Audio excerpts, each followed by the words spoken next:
নমস্কার ক্রিকেট ভক্তরা। কালকে ম্যাচ ছিল গুজরাট টাইটান্স ভার্সেস সানরাইজার্স হায়দ্রাবাদের ম্যাচ। গুজরাট টাইটান্স সানরাইজার্সের বিপক্ষে অল্প রানে ডিফেন্ড করতে নেমে কাগিজো রাবাডা, জেসন হোল্ডার ও মোহাম্মদ সিরাজের আগুন ঝরানো বোলিংয়ে দুর্দান্ত জয় পেল গুজরাট টাইটান্স।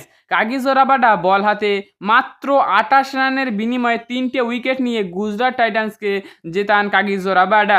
আহমেদাবাদে মাত্র পুঁজি ছিল 167 রান। নরেন্দ্র মোদী স্টেডিয়ামে এই রান একেবারেই খুব একটা বেশি নয়, তবে অনবদ্য বোলিংয়ে সানরাইজার্স হায়দ্রাবাদকে এই রান তুলতে দিতে না গুজরাট টাইটান্স। শুধু তাই না, 168 রানের পুঁজি নিয়ে 82 রানের বড় ব্যবধানে জয় পেল টাইটান্সরা। রানের নিরিখে নিজেদের আইপিএলের ইতিহাসে সবথেকে বড় ব্যবধানে জয় পেল গুজরাট টাইটান্স।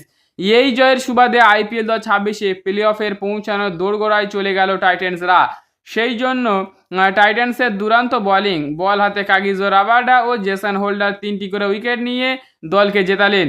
এদিন অল্প রানের পুঁজি নিয়ে মাঠে নামলেন গুজরাট টাইটান্স। শুরু থেকেই নতুন বলে আগুন ঝরানো বল করছেন গুজরাট টাইটান্সের বোলাররা Mohammed Siraj, Kagiso Rabada, Jason Holder, Prasidh Krishna. প্রথম ওভারেই সানরাইজার্সের বিধ্বংসী ওপেনার ট্রেভিস হেডকে খাতা খোলার আগেই সাজঘরে ফেরান মোহাম্মদ সিরাজ। প্রথম 3টে ডট হলেও 4 নম্বর বলে উইকেটটা পড়ে যায় ট্রেভিস হেডের এবং পরপর ঈশান কিষান এসে 2টো ডট খেয়ে মিডল ওভার উইকেট নিয়ে যায় মোহাম্মদ সিরাজ। পরের ওভারেই কাগিজো রাবাডা সাজঘরে ফেরান অপর ওপেনার অভিষেক শর্মা, যদিও ওই ওভারে 2টো 6 খেয়েছিলেন। তার সংগ্রহ ছিল 6 রান। এরপরে পাওয়ার প্লের মধ্যে ঈশান কিষান ও আর শরণকেও সাজঘরের রাস্তা দেখান কাগিজো রাবাডা।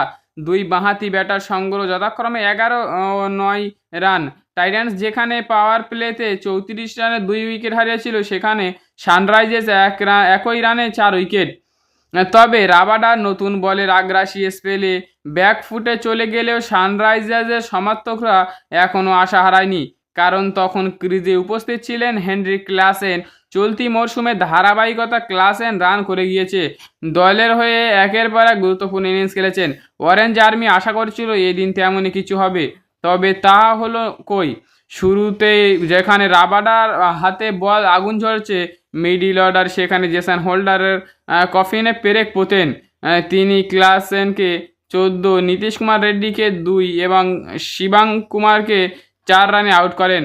কামিন্স খানিকটা ব্যাট চালিয়ে দলের পরিস্থিতি গুজরাট ধরার চেষ্টা করলেও তাতে লাভ কিছু হয়নি। 86 রানের অল আউট হয়ে যায় সানরাইজার্স হায়দ্রাবাদ। নরেন্দ্র মোদী স্টেডিয়ামে সানরাইজার্স হায়দ্রাবাদের প্রথম জয়ের স্বপ্ন অধরাই রয়ে গেল। অপরদিকে এই জয়ের সুবাদে লিগ তালিকায় শীর্ষে পৌঁছে গেল টাইটান্সরা। প্লে অফের দোরগোড়ায় টাইটান্সরা প্রথম 7 ম্যাচে মাত্র 3টি জিতল, নাগাড়ে 5টি জিতল। টাইটান্স আপাতত প্লে অফের দৌড়ে দারুণ জায়গায়। এই জয়ের ফলে গুজরাট টাইটান্স শুধুমাত্র পয়েন্ট টেবিলের শীর্ষে উঠে যায়নি, একই সঙ্গে প্লে অফকে 1 পা বাড়িয়ে ফেলল। আপাতত 12 ম্যাচে 16 পয়েন্ট নিয়ে তারা লিগ টেবিলের শীর্ষে। নেট রান রেটও বেশ ভালো। বড় কোনো অঘটন না ঘটলে এই পয়েন্ট টেবিল নিয়ে প্লে অফে উঠে যাওয়ার কথা গিলদের। তবে আরেকটি ম্যাচ জিতলে 100% নিশ্চিত হবে তারা। অন্যদিকে এই বড় ব্যবধানে হারার ফলে সানরাইজার্স হায়দ্রাবাদ সেই 2 ম্যাচ জেতাটা অপরিহার্য হয়ে দাঁড়ালো।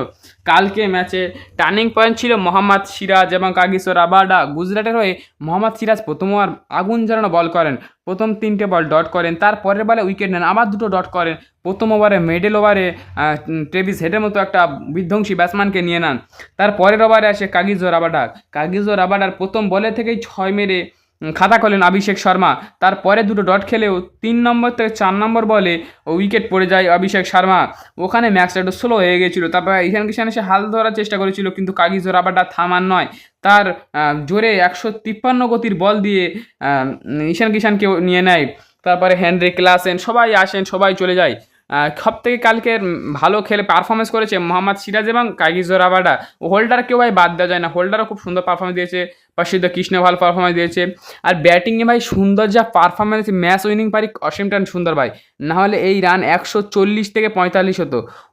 ওইখানটাতে অসীম টান সুন্দর যা পারফরমেন্স দিয়েছে ভাই, একটা অলরাউন্ডার হয়ে কালকে যা খেলেছে, কালকে ম্যাচে অসাধারণ খেলেছে অসীম সুন্দর, ভাই বাহবা দিতে হবে তাকে।